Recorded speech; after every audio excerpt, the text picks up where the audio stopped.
You're crazy. You're overreacting. What you said never happened. What you're saying is not true. Why are you making me be the abuser? Why are you making yourself seem like the victim? You're the one that caused all this. You're the one that did all this. If any of this stuff sounds familiar to you, or in the whole part of you're overreacting, you're crazy, you imagine this, that means that you could be subjected to gaslighting. Now, I do a lot on my channel about gaslighting, but I want to do a video to return to the fundamental, the core of what is gaslighting. Address that issue, because sometimes we kind of complex it with other stuff and then we forget what it truly is. And I also wanted to do, part of the video is to do how to spot gaslighting in a relationship.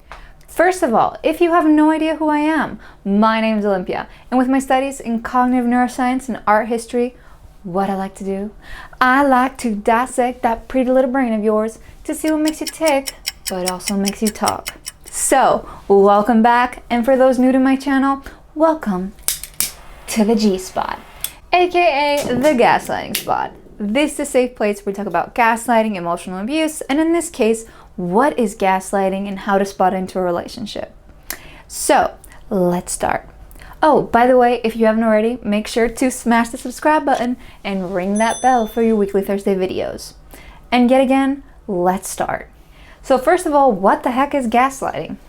There are people that have asked me this question quite a few times, and I ignorantly believe that everyone knows what it is. So, gaslighting is a type of emotional abuse. It falls into the category of abuse. And how it differs with other types of emotional abuse is that gaslighting is targeted specifically to the victim to make them question their own reality, their own thoughts, and their own emotions. So it is a very severe and twisted type of emotional abuse because the person ends up not being able to trust what happened, their thoughts, their emotion, and how they take home an event, how they reflect to an event, which is crazy if you think about it, how a person can make you question if something happened or not. Because if you're seeing it as a third person and you're thinking that there's no way anyone in my life could ever make me question whether what I saw was true or not, or whether what I think is true or not.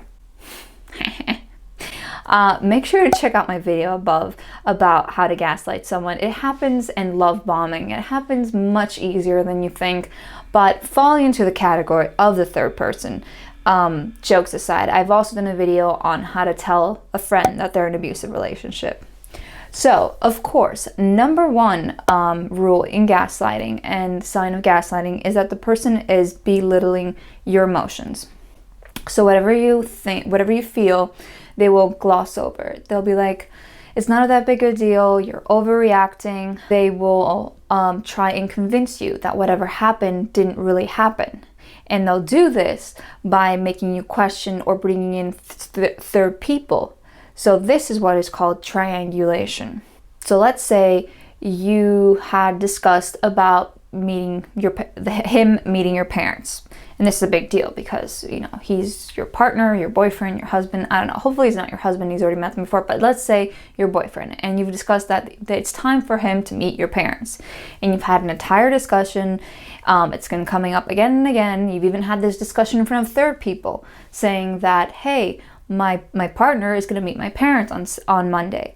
And then suddenly the day comes and your partner says, I never agreed to meet your parents. You were the one that forced me to meet your parents. I never said that I wanted to go to the restaurant and meet with your parents, something like that. And then suddenly he'll bring Mike, let's say, or Tom, or whatever you want to call him. And Tom, who is the friend of the gaslighter, will say, yeah, I was there when you were discussing. You never said about meeting your parents on Monday. You didn't even ask him if you wanted to meet your parents. And then suddenly you are bombarded with this realization that you are completely selfish. You force the person you love to do something that they don't want, which is bullshit, by the way. You can't force anyone to do anything. If they don't want to do it, they won't do it. And then you feel like the worst girlfriend ever because you push them into meeting the parents. And if the person agrees to meet with your parents, then you owe them. So not only have they managed to manipulate the situation and to think that whatever you said never happened, they also managed to actually make you believe, aside the fact that what you thought happened never happened, they actually made you believe that you owe them now. So belittling your emotions and misconstruing events, bringing third people into a situation, those are very strong signs of gaslighting. Another sign is minimizing your emotions. So, for example, if you find the dishes in the sink and you're like, hey, like, why couldn't you put them in the dishwasher? The person will be like, don't you think you're overreacting? Don't you think you're being a bit dramatic? I mean, it's just dishes. Like, at the end of the day, it doesn't matter. They're gonna go in the dishwasher at some point. Now, this is a very light example, but this is an example of how something so simple as, hey, why couldn't you put the dishes in the dishwasher, can turn to a whole, you're overreacting, why are you nagging me kind of thing. And this obviously goes for both sexes. I just want to point that out there, because a lot of people think that gaslighting is primarily targeted to women, which I do not believe is true, because I just believe women are much more in tune and willing to admit they have been gaslighted, whereas men are less willing to admit that have been gaslighted. So it seems like it's more towards women, but that's not true, in my humble opinion.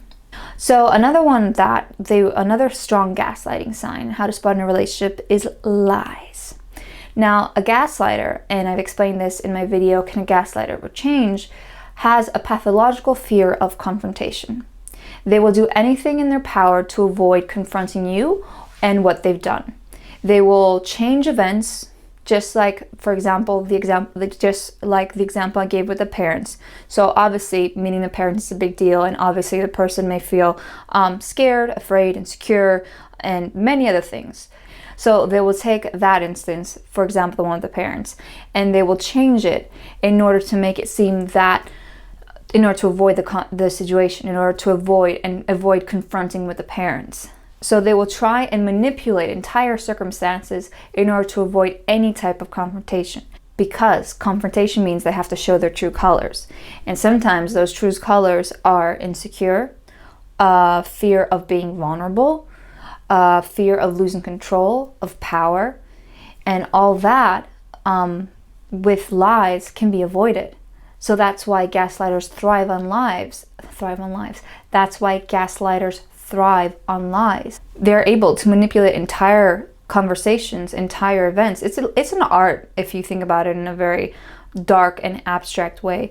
They're able to manipulate entire situations to fit their perception and their reality, and by extension make you question yours. So we have lying, we have deceit, we have demeaning and belittling your emotions. Another thing that they will do is that, with gaslighting, is that because they want you to become enmeshed in their reality, and because they want to feel needed, many times what they'll do is that they will slowly isolate you from your friends and family, because those friends and that family is your support. And the biggest fear of a gaslighter is not to have control over you, and also they want you to be completely dependent on them. So they need to eliminate the enemy, and the enemy being your friends and your family. So they'll isolate the victim slowly from their friends and family.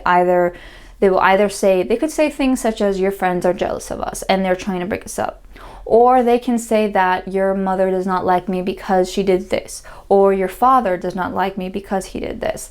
And then suddenly you feel very self-conscious and aware of your own family and your friends, and you're like, okay, well, I love this person and I don't want him to feel bad, so I'm gonna avoid seeing my family, or at least coming in contact with my family when I'm with that person, so I don't have to deal with this and I don't have to make the other person feel uncomfortable. So they will try and manipulate their way into taking you away from your family, and that way gaining more control. And then as they isolate you And as they manage for you to, and once they manage for you to cut off all ties with those friends in that family, then they will remind you constantly of how alone you are, how dependent you are on them, and how much control they have over you. And they will use that as a way to fear you into staying with them, that you need them. You cannot survive without them. So I have created a little Prezi for you guys. It's basically a guide on what is gaslighting, some of the signs, but most importantly, I've included the most common gaslighting phrase. That way you can kind of checklist in your own relationship. I really hope it doesn't apply to you, but you can checklist whether these phrases have been said to you. If you haven't already, make sure to smash the subscribe button and ring that bell for your weekly Thursday videos. If you haven't already, I've also created a Facebook group. Make sure to join. It's called the G-Spot. That's where we share all our common experiences and find some common ground. So yeah, most importantly, please share this video to anyone who needs to know what is gaslighting, the signs, and how to spot it in a relationship. And that's it, folks.